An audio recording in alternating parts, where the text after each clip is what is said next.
Salam. IELTS-ı mən 3 ay əvvəl vermişəm. Artıq sentyabrın axırıdır. Deməli,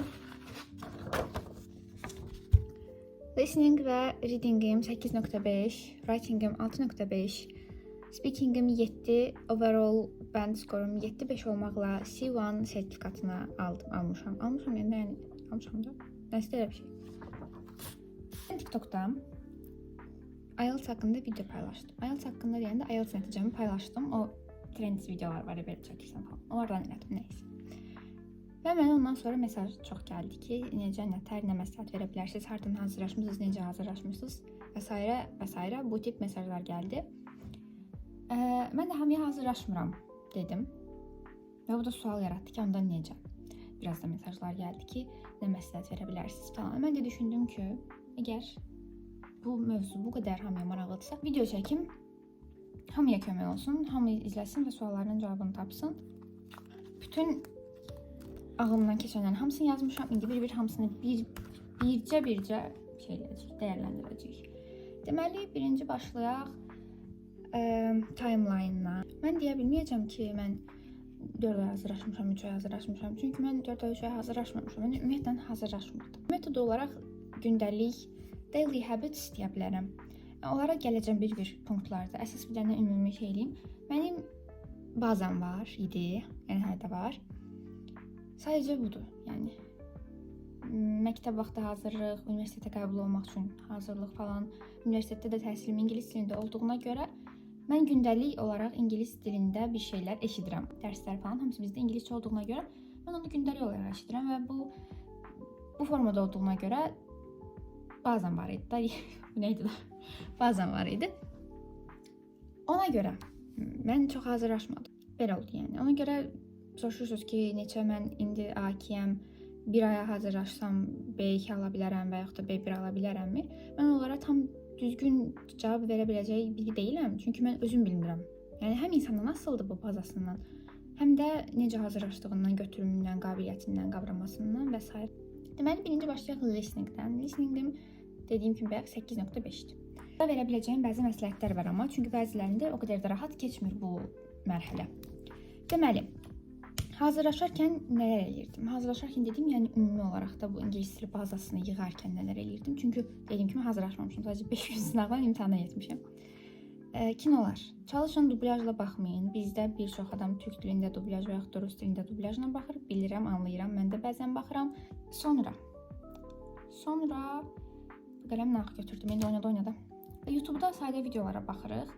Yəni düzdür, hər kəsin maraqları fərqlidir, amma ən azından gündəlik olaraq baxdığınız videoların bir qisminin ingiliscə olmasına, alt yazı ilə belə olsa, ingiliscə olmasına diqqət yetirsəz, siz gündəlik olaraq ingilis dilində bir şeylər, yəni sadəcə dərs materialları deyil. Amma YouTube-da və yaxud da TikTok-da, indi çoxumuz TikTok-a baxırıq çünki, və yaxud da Instagram-da falan filan. Orada biz videolarda ingilis dilində native speaker speech-ini eşidəndə istər-istəməz biraz ona bizim qulağımız öyrəşir. Və oradakı listeninglərdə, imtahanda belə bir şey var ki, 4 dənə olur, səhv xatırlamıramsa, sən birini yazana qədər o birisi gedir ucu. Ona görə də biz onları çox eşitməliyik. Bir də ki, təbii də musiqilər, yəni dərs materialından daha çox yadımızda qalır. Bir dənə mətni oxuyana qədər yadımızdan çıxır. Amma musiqiyə qulaq asanda biz o musiqini 2 dəfə qulaq asırıq, sonra başlayırıq özümüz onu oxumağa. Çünki sözlər yadımızda qalır, əgər çətin sözlər deyilsə. Bir də dediyim kimi siz orada elə bir listening tez gedir deyə və geri atmaq, saxlamaq, dayandırmaq, ikinci dəfə qulaq asmaq kimi bir şansınız olmadığına görə o danışarkən siz onu yazmalısınız. Computer based, zaten computerdə yazmalısınız. Amma yenə də eyni şeydə nə fərqi var ki? Gərək siz, məsəl üçün orada spellinglər olur, ya sizə hər hansı bir ünvanın adını, məsəl üçün tutaq ki, İçəri şəhər, nə bilim nə küçəsi, nə bilim nə. Onu deyir sizə, bir hissəsini orada dialoqdur məsəl üçün. İkinci bir şəxs dəqiqləşdirmək üçün deyir ki, belə yazılır. O da başlayır onu hərf deməyə. Siz onu yazana qədər o deyir qutarır. İndi olur da bəzən eyni deyil alifbamız. Orada H deyilir, fikirləşirik. H nədir? Bunu fikirləşirik. O vaxta qədər keçirir o birisini deməyə. Ona görə deyə biləcəyim əsas məşqləməli olduğu şey o spellinglərdir. Bir də rəqəmlərin yazılmasıdır. Çünki orada telefon nömrəsi deyir, ev ünvanını deyir və yaxud da kiminsə adını falan deyir. Hərflərin spellingidir, çoxlu onları məşq eləməlisiniz. Bir də rəqəmlər, bunlardır. Mən ən çox bunlar şey eləyirdi. Mock imtahanlarda, mock yadımdan çıxdı. Deməli, mən evdə o 5 gün dedim sınaq işlədim. O sınağı mən mock imtahanlardan elədim. İnternetdə ieltsonlinetest.com deyə bir sayt var. Orada ay elə bil may ayında 5 dənə mock olubsa, hamısı orada var. Açırsan onu işləyirsən, saatla da özü dəqiqə, yəni 3 saat, 2 saat 40 dəqiqə vaxt ayrılır. Start eləyən kimi başlayır və vaxt gedir. Listeningdən başlayır, reading eləyir. Writing-də var, amma zaten oraları dəyərləndirə bilmirlər. Onu speaking-də var, onu da dəyərləndirə bilmirlər. Əsas reading və listening üçün idi onlar. Başlayır getməyə, onları işləyirdim. Yəni orada siz onu eləyəndə sınayıb təxmini sizə bal da verir. Amma belə bir şey var ki, o saytda imtahanlar nisbətən çətindir. Orada məsəl üçün 6 aldınızsa imtahandan 6-5 ala bilərsiniz. Belə bir şey. Sonra reading. Readingdə ona da 8-5 almışam. Readingdə nə deyə bilərəm? Time management çox önəmlidir. Çox önəmlidir. Hətta ən böyük rol oynayır deyə bilərəm. Bir dənə taktika var. Skim and scan. Bütün mətni oxumadan eləyirsən, amma bu hər insan üçün keçərli deyil. Bəzi insanlar üçün bu uyğun gəlir, yəni belə eləyə bilir, bəziləri eləyə bilmir. Amma mən onu biraz sizin üçün şey eləmişəm, bir çox adam istifadə eləyə bilər də, yəni indi izah eləyəcəm. Deməli, time management necədir? Eyni bu skim scan'dan birləşdirilmiş formada izah eləyəcəm onu sizə. Deməli, birinci, mətnlər orada yadımda düz səhv qalmırsa 3 dənədir. Biri nisbətən asandır, biri tamamilə elmi məqalə fason tipli bir şeydir. Biri də normal bir şeydir də, eləmək olar. O asan da olanı mən oxumurdum. Elə bil, mən mətni 3 mətni də çox oxumadım. O da indi mən çox kitab oxumuşam deyə tez gözdən keçirdə bilirəm deyə. Amma siz çox kitab oxuyan biri deyilsinizsə, onda biraz vaxtınız alacaq.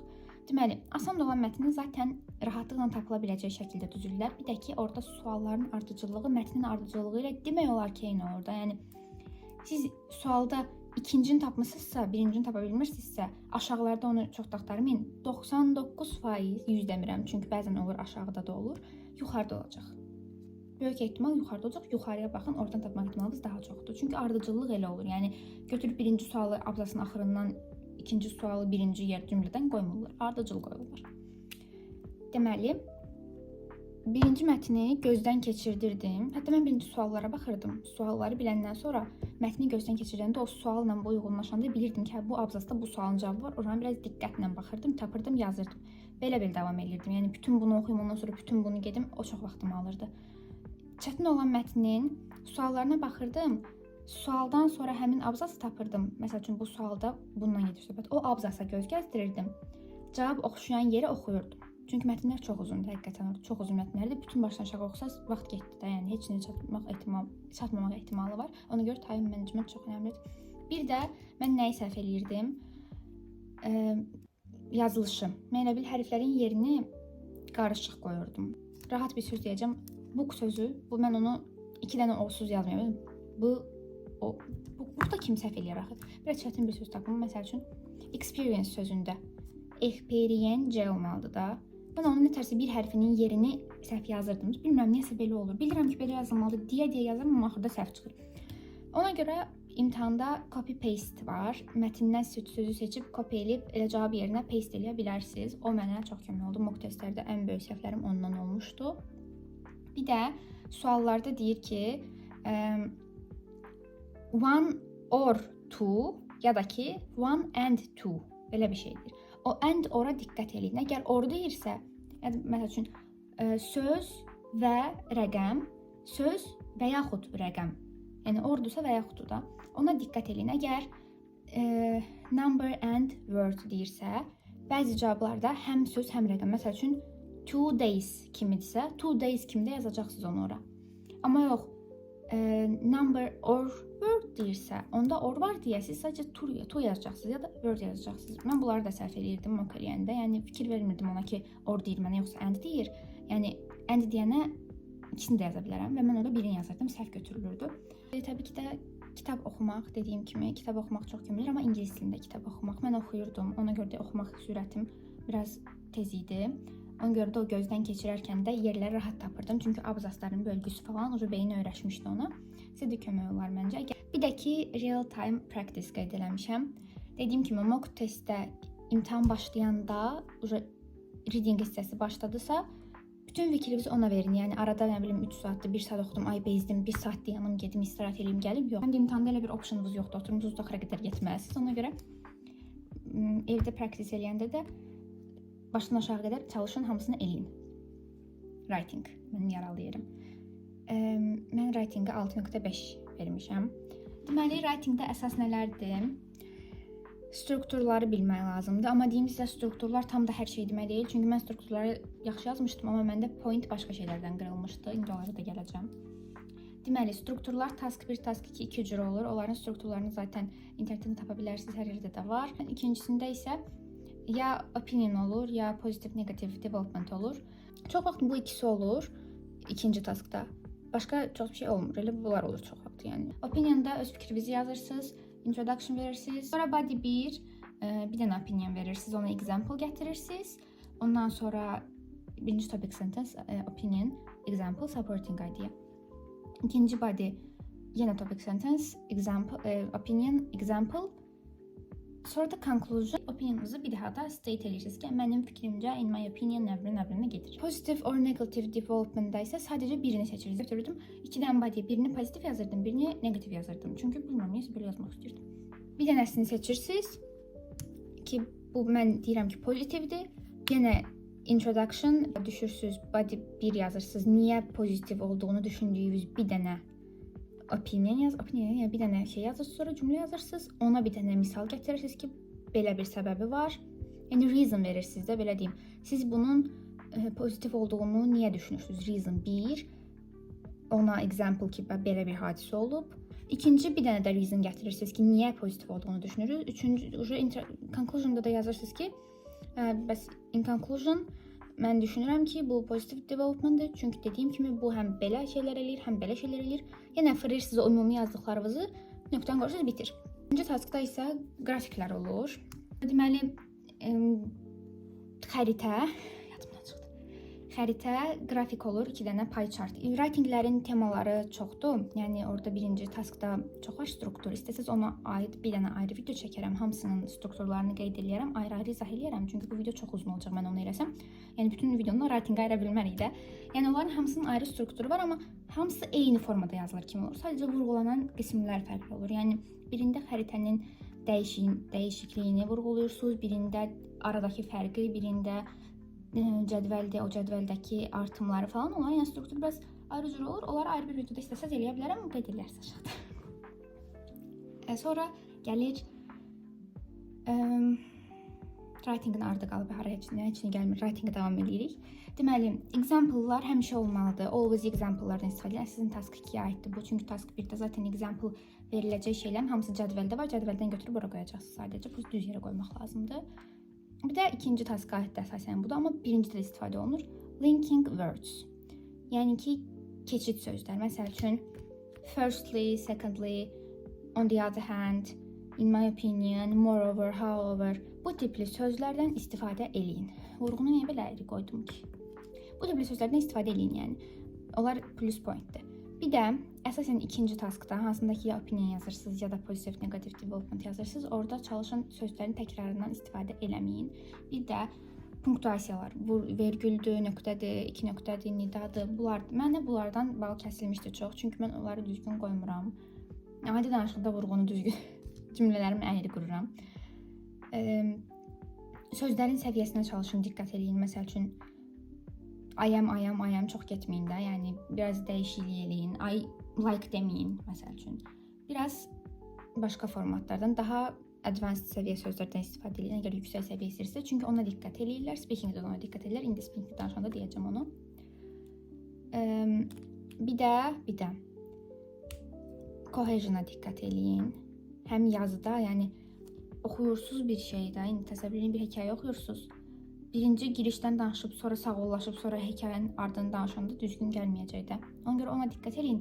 Yəni yazandan sonra bir dənə biri göz gəzdirin ki, görüm düz yazmışammı, ardıcıllıq düzmü gedir.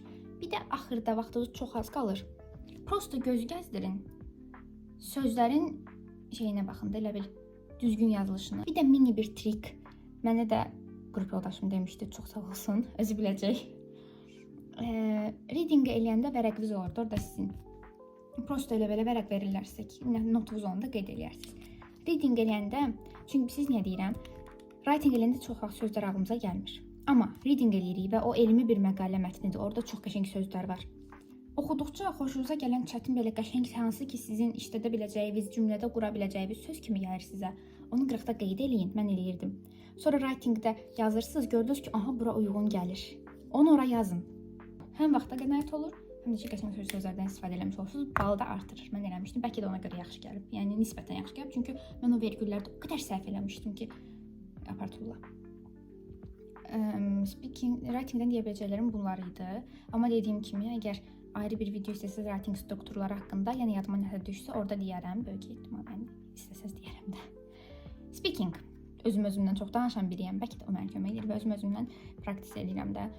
Özümdən danışanda və yaxud da rəfiqələrimlə danışanda əməlli başlı qrup quraşdırıb gedirəm də. Adam həyəcanlanır və deyəcəyi şeylər yadından çıxır. Part 2-də mənə düşən konu çox da mənə uyğun, mənim danışa biləcəyim bir mövzu deyildi və mən orada bəzi sözləri təkrarladım. Mən də elə təkrarlanmaya irad bildirmişdilər, oradan bal kəsiblər. Bir də lüğət bəzi sözləri təkrarlayırdım deyə yeni sözlər də fikirləşə bilmirdim.